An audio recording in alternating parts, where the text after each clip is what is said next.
పూరిలో జగన్నాథుని ఆలయంలో శ్రీకృష్ణుని గుండె ఉందని దాన్ని బ్రహ్మ పదార్థం అంటారని అందరికీ తెలిసిందే. మరి దాని వల్లనేనా ఎవరు ఆ గుండెని చూడకుండా చేస్తున్నారు, అలాగే దాన్ని కనీసం తాకను కూడా తాకనివ్వరు. మరి దాని వెనుకున్న రహస్యాలేంటి, నిజంగానే శ్రీకృష్ణుని గుండె అక్కడ ఉందా లేదా అనేది ఈ వీడియోలో తెలుసుకుందాం. ఈ టాపిక్ మీద చాలా మంది వీడియోస్ చేసే ఉంటారు, కానీ అందరు చెప్పని రహస్యాలు అయితే నేను ఈ వీడియోలో చెప్తాను అన్నమాట. వీడియో అయితే పూర్తిగా చూడండి, నచ్చితే లైక్ చేయండి, సబ్స్క్రైబ్ చేసుకోండి. పక్కన బెల్ ఐకాన్ ఉంది కదా, అది క్లిక్ చేస్తే నేను వీడియో అప్లోడ్ చేసిన వెంటనే నోటిఫికేషన్ మీ వరకు ఈజీగా వచ్చేస్తుంది. నా పేరు శ్రావణి, మీరు చూస్తున్నారు అంతా శుభం ఛానల్. మన హిందూ పంచాంగం ప్రకారం ప్రతి సంవత్సరం ఆషాఢ మాసం శుక్లపక్షం రోజు విద్య తిథి నాడు జగన్నాథుని రథయాత్ర ప్రారంభమవుతుంది. అయితే 8, 11, 19 సంవత్సరాలకు ఒకసారి ఆషాఢ మాసం వస్తుంది. ఈ సమయంలోనే నవకలేబర యాత్ర నిర్వహిస్తారు. ఈ రథయాత్ర ముగిసిన తర్వాత జగన్నాథుని పాత విగ్రహాలు ఏవైతే ఉంటాయో అవి భూస్థాపితం చేసి మళ్లీ కొత్త విగ్రహాలను తయారు చేస్తారు. అయితే అందులో ఉన్న బ్రహ్మ పదార్థాన్ని పాత విగ్రహాల నుంచి కొత్త విగ్రహాల్లోకి మారుస్తారు. ఇదిలా ఉండగా ఆ జగన్నాథుని విగ్రహంలో నిజంగానే కృష్ణుడు గుండె చప్పుడు వినిపిస్తుందని, అందుకే దాన్ని ఎవరు చూడకుండా కనీసం తాకనివ్వకుండా భద్రపరుస్తారని స్థానికులు చెబుతున్నారు.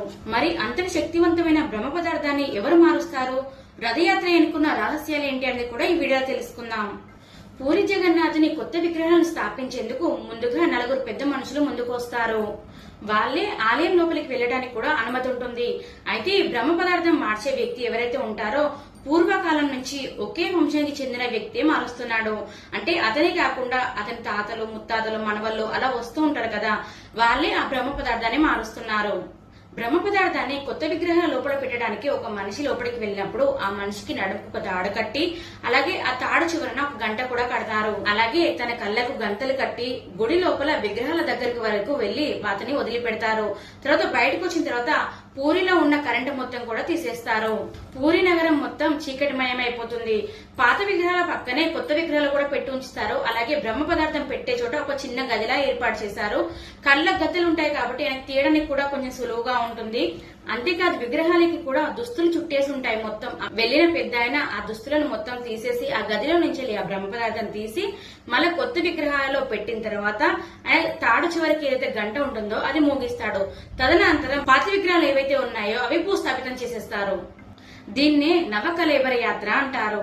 అయితే పూరి జగన్నాథ్ లో శ్రీకృష్ణుని గుండె ఉంది అన్న సంగతి అందరికీ తెలిసిందే, చాలా కాలం నుంచి ప్రచారంలో కూడా వచ్చింది. దీని వెనుక పురాణ కథలు కూడా ఉన్నాయి. పూర్వకాలంలో జర అనే వేటగాడు పొరపడిన శ్రీకృష్ణునికి బాణం తగిలిస్తాడు. దాంతో శ్రీకృష్ణుడు అక్కడే మరణించడంతో ఆ జర అనే వేటగాడే శ్రీకృష్ణుని అంత్యక్రియలు కూడా జరిపిస్తాడు. మొత్తం కాలి బూడిద అయిపోయినప్పటికీ కూడా గుండెకు ఏమీ కాదు. అది చూసి ఆశ్చర్యపోయిన జర ఆ గుండెని తీసుకొచ్చి ఒక చెక్క దాంట్లో పెట్టి నదిలో వదిలేస్తాడు. అలా నదిలో కొట్టుకుంటూ పూరిలో వచ్చి చేరుతుంది. అది చూసిన అప్పటి కాలం రాజు సామాన్యమైంది కాదని, అదేదో ఆ దేవుని కృప వల్లే దొరికింది అని చెప్పి అప్పుడు పూరిలో జగన్నాథుని ఆలయం ప్రతిష్ఠించి అందులో ఈ బ్రహ్మ పదార్థాన్ని చేరుస్తాడు.